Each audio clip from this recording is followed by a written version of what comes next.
pleasure to have in studio on FYI today from the Department of Parks and Recreation, Branden, Haines, and Kathy Marx. They were in for our men's and ladies' days, respectively. We have it open on Thursday, so I thought we'd talk about what all the Department of Parks and Recreation has to offer. And Branden, we'll get started with you. Yeah. People don't probably realize the parks system that we have here in the city of Clinton. I mean, it is expansive. Absolutely, yeah. We have quite a few parks, and we just are going to offer a new program that we partnered up with the Clinton Library, which is kind of cool to kind of get people out from all areas of Clinton into some of these parks that we have throughout the city. We are going to call them the Park Nights. So it's going to be the second Wednesday of the month throughout the summer, so May, June, July, and August. And the locations for May is going to be at Rotary Park, so down on Riverfront. In June, it's going to be Chansey Park.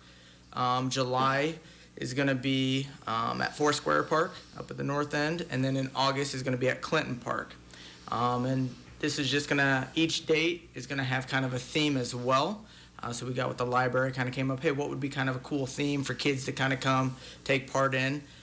So the first in May, the 14th, is going to be red, white, and blue, kind of Memorial Day themed. In June, it's going to be Jersey night, so wear your favorite jersey, favorite player.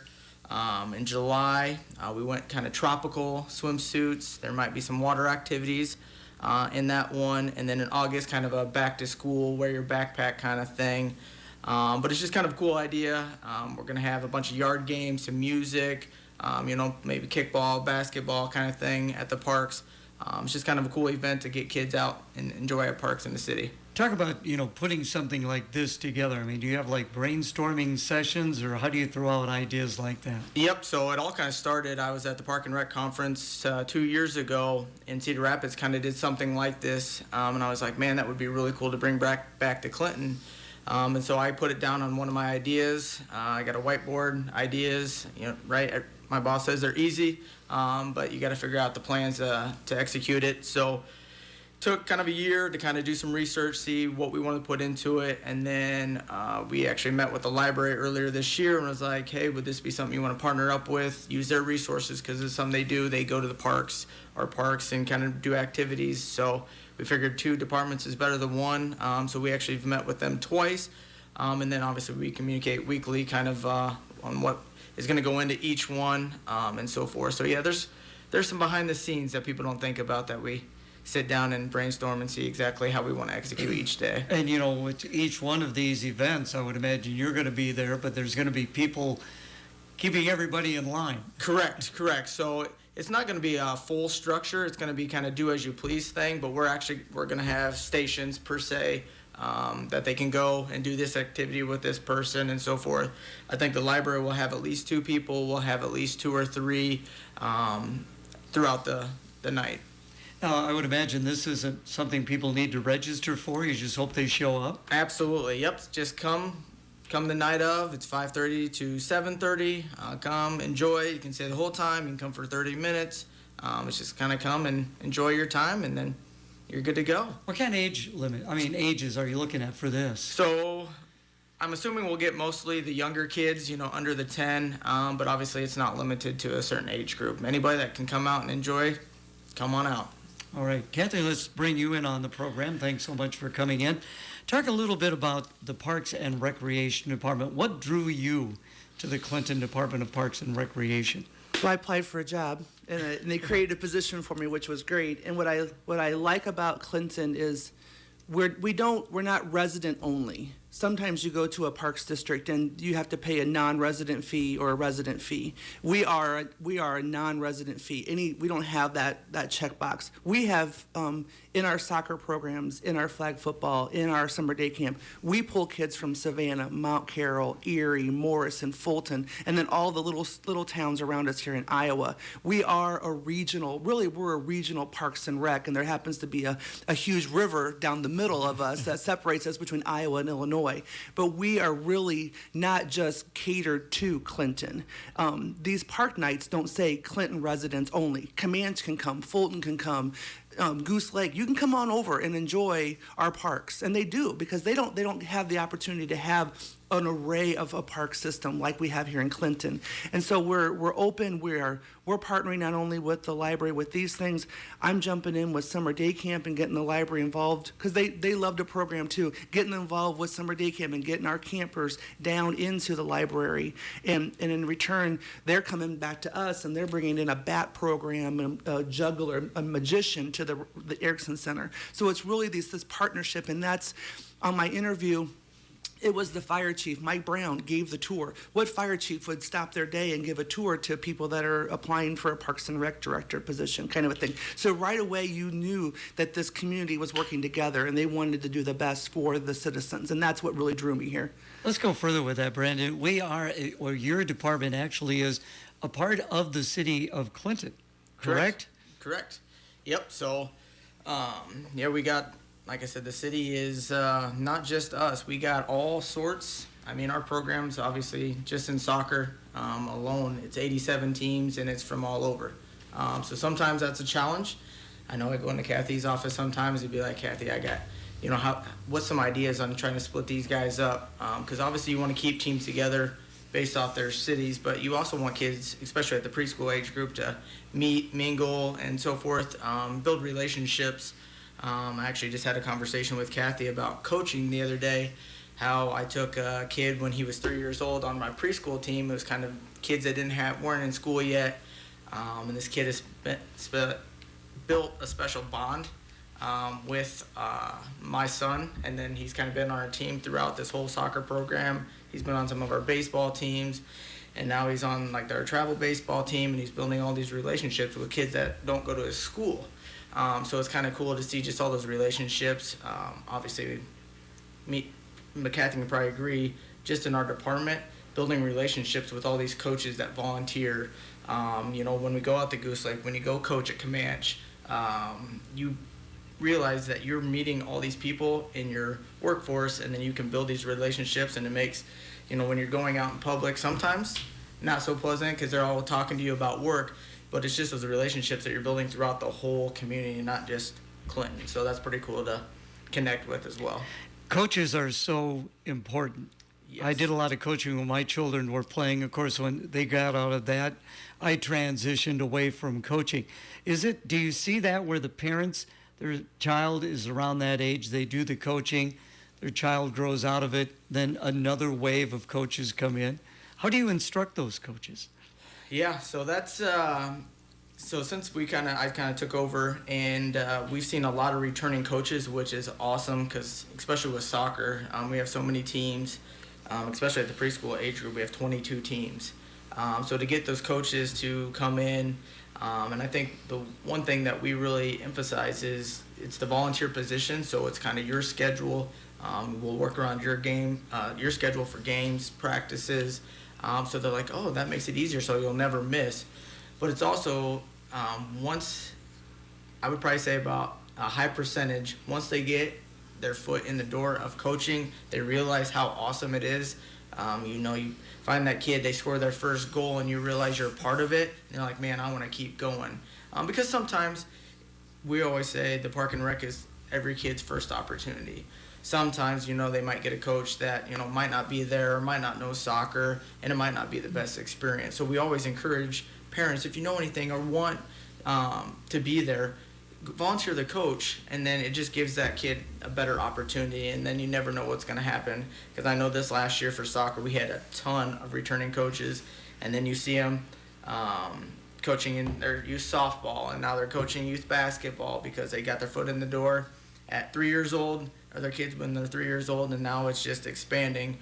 But we also do it a little bit different. We have a coaches meeting, but we also have a official there too to kind of help explain rules and why stuff doesn't get called and so forth. So it helps build some knowledge that way as well, to kind of give them some confidence as well. Branden does a great job of helping bring it down. So I think sometimes coaches think I have to have this whole playbook and all these plays and how do I do this? And Branden has a great structure, and he brings people in to come alongside you and say, hey, let's break this down. You don't need to have 5 practices, planned out. Your first practice probably just going to be a big icebreaker. Here's soccer, kind of 10 minutes of activity, and then it's going to be some social. And so he does a great job of kind of bringing it on down. They're not going to be on ESPN. Not going to be someone criticizing them or judging them. We just want someone that cares about the kids, and Branden does a good job of fostering that relationship. You, of course, are the girls' varsity basketball coach at Clinton High School. Do you help with the instruction of the coaches at all? I do not. You do Branden not? Does You don't a great bring... job. Branden was a girls' basketball coach. You don't bring up in at your Northeast. wealth of information on how to coach? He's got it all under control. All is well. He talked a little bit about the satisfaction that a coach gets out of watching a player develop or a team develop. I know you take great pride in how the strides the River Queens have made. As you pointed out, we're trying to get that cruise ship to turn. It's not always easy. Right. Yeah. We're doing a great job of working together and not. Branden doesn't have scores posted. It's not competition. It's not us against them. It's not Jefferson versus Bluff, and it's make this big deal. We just want the kids to, like you said, it's their first time sometimes doing it, or it's their second or third, and maybe their first time wasn't a good experience. So it's just getting, and it's not just sports. Sometimes it's just. We just want the kids to come out and get social. Just do something. It could be get outside or meet other people, and that's what Parks and Rec is all about. Going to take a break for the weather. We'll continue with more about the Department of Parks and Recreation. Our update brought to you by Electronics. An umbrella will definitely be needed at times as we go throughout your Thursday. There will be periods of scattered showers, but even a few peaks of sun will be possible. Temperatures will be reaching the mid-60s this afternoon. A few leftover showers this evening and then partly cloudy overnight will drop to near 50 degrees. With your Storm Track 8 weather impact forecast, I'm meteorologist Andrew Stutzky. Overcast skies. We're holding at 52 degrees. Our update brought to you by Electronics. Electronics Incorporated in Clinton is the area's largest communication and alarm systems company. Electronics offers best-in-class life safety, security, two-way radios, and communications equipment from top brands. Electronics, the company you've trusted for over 50 years, can now provide fire extinguisher sales service and inspections, plus kitchen hood inspections as well. Call 563-242-1223 or visit them online at www.electronicsinc.com for your free estimate. FYI, we're talking about the Departments of Park and Recreation. Branden and Kathy in studio with us. That soccer complex that we have now is so beautiful. You got to take a lot of pride in that. And it's not only soccer. We were talking during the break. 7-on-7 football is going to be coming to that area. Absolutely, yeah. Shout out to Dustin Krogman and his crew for obviously the award-winning complex. Obviously, we put stuff on it, but he's the one that maintains it and keeps it up to par. Like you said, it is amazing. If you haven't seen it, drive by. It's right behind Home Depot. But yes, the complex is so awesome. We actually are going to utilize it for 7v7 football tournament. I believe this is our 4th year. So this is it's a 25-minute game, one-hand touch. It's only a 40-yard field, fast pace. We'll have 10U, 12U, and 14U. Pretty cool that we have teams from all over the state. Last year we had 20-plus teams. This year we're hopefully trying to get up to close to that 30. Goal is 10 teams, 3 divisions is our goal. I think a team out of North Liberty already has 5 teams signed up. So shout out to the Red Zone for just keep maintaining that relationship and keep bringing them back. But it's all about the field conditions. Everyone I know the first year was just amazed. They're playing on carpet. So they enjoy that. So we're excited for that. But Josh Eggers sparked a new program too that we're going to put out there that I forgot to mention. We're actually going to have movie nights out at the soccer complex. So kind of like a drive-in movie idea. So come in, park, and then you can go out on the lower fields. We'll have the big blow-up movie screen, and then you can put out your blankets, watch your movie. The movies are going to be announced here hopefully soon. But those are going to be the last Friday of June, July, and August. So like I said, it's a great complex. So we're like, we might as well try and use it for as much things as possible. And shout out to Josh with that spark to kind of get these movie nights rolling. I think it's going to be a great turnout for the Clinton area. Kathy, let's talk a little bit about that pool that we have down there on the riverfront. You're in charge of that, is that It's right? a gem. It's a gem. It's beautiful. When the blue water, crystal waters are in there, and we got it painted last year, and the architecture is just breathtaking.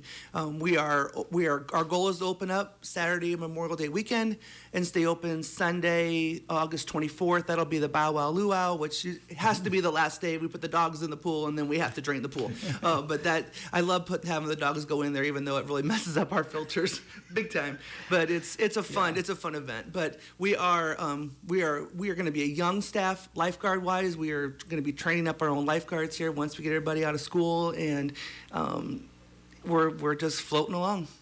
I want to bring that up too. That for the young people in the area, great job opportunities. And how many kids do you actually bring on over the summer for all the various activities? I'm trying to bring on about 20, 25 lifeguards. Then I have about 5 managers and maybe 10 concession stand front desk workers just at the pool. I'll bring in about 10 kids, 10 people for summer day camp.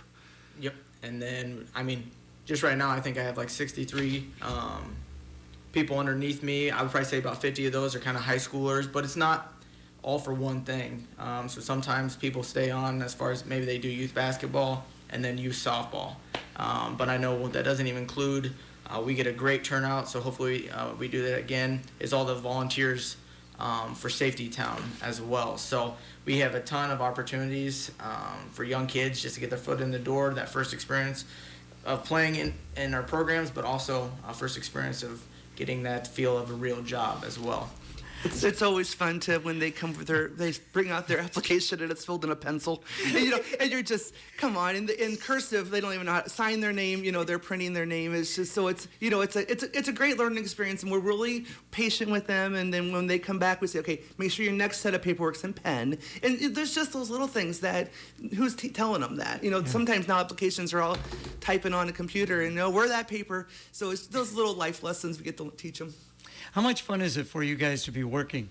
You're both actually pretty young yet, but to be working with teenagers. I love it. It's all about building relationships and teaching these kids, because obviously we know they're not going to be working here forever. So it's just my biggest goal in my position is I want to teach them lessons that they can do at the next level. It's high school, college, the workforce. So that's why I take a passion in, is kind of building those, being honest, trust, discipline, and so forth.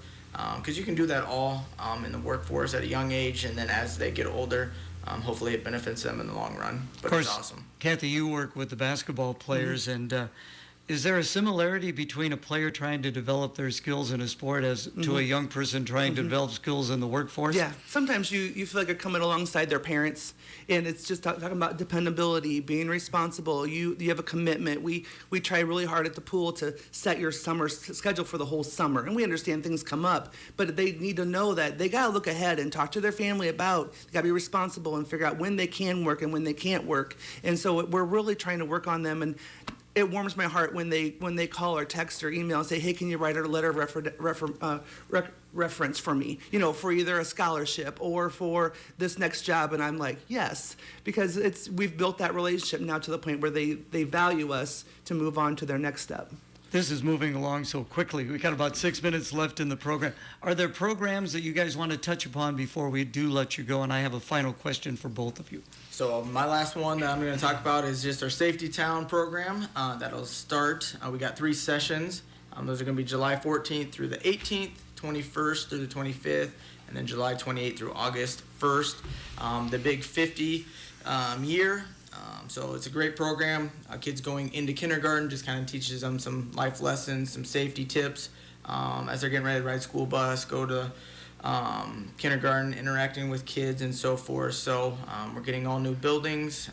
So it's going to be a great program, and they can sign up online or stop by the rec, and we'll get them all signed up. Kathy. The Safety Town program is it's amazing. I remember I came in on a summer. I started in summer, so I got to see the end of it. And they walk through electricity safety, fire safety. They have the police staff will come and talk about safety. But they come to the pool on Thursday. They'll all come to the pool and talk about water safety, and they'll actually get into the water if it's not too cold.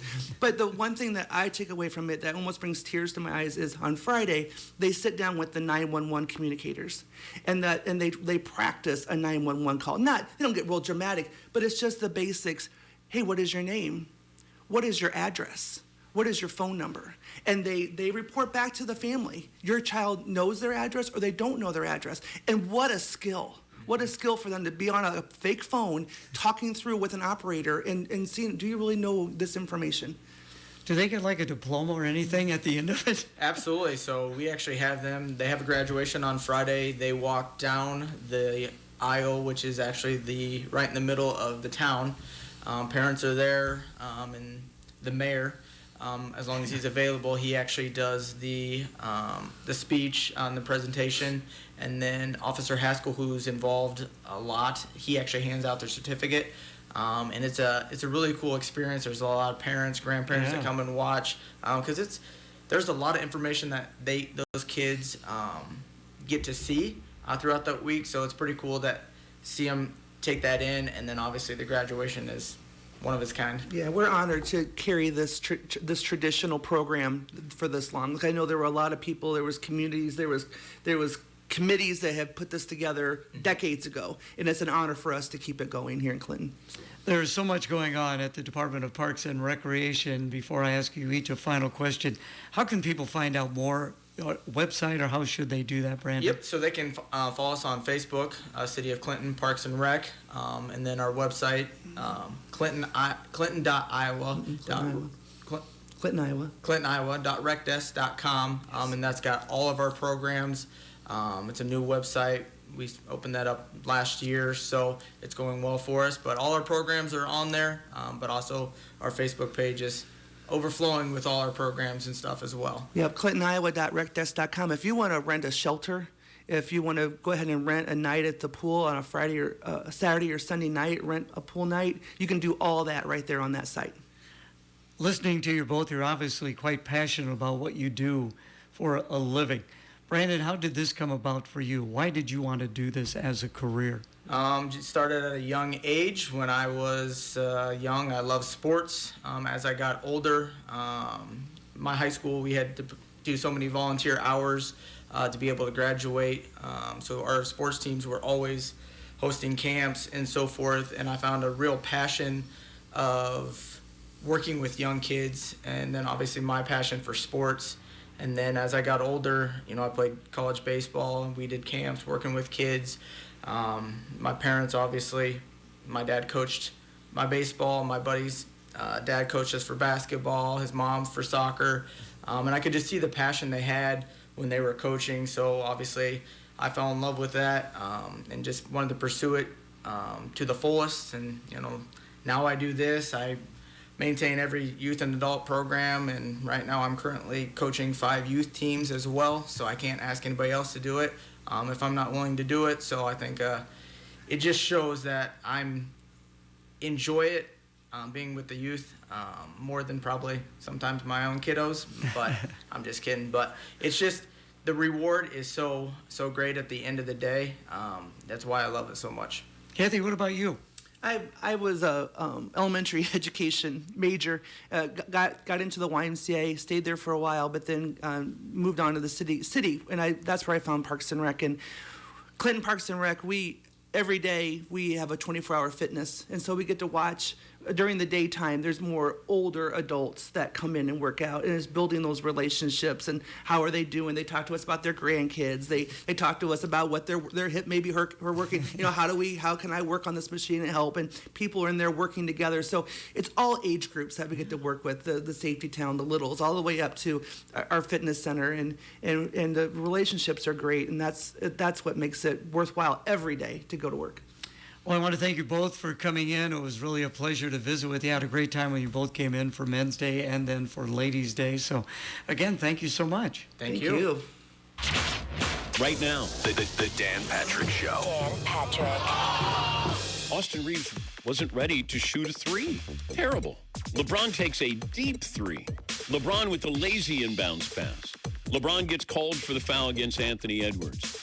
That's where fatigue comes in. To keep up with these young teams in the West, you do need a little bit of depth. The Dan Patrick Show. Dan and the Danettes and you. Heard weeknights at 6 on FM 105.9 and AM 1340 KROS.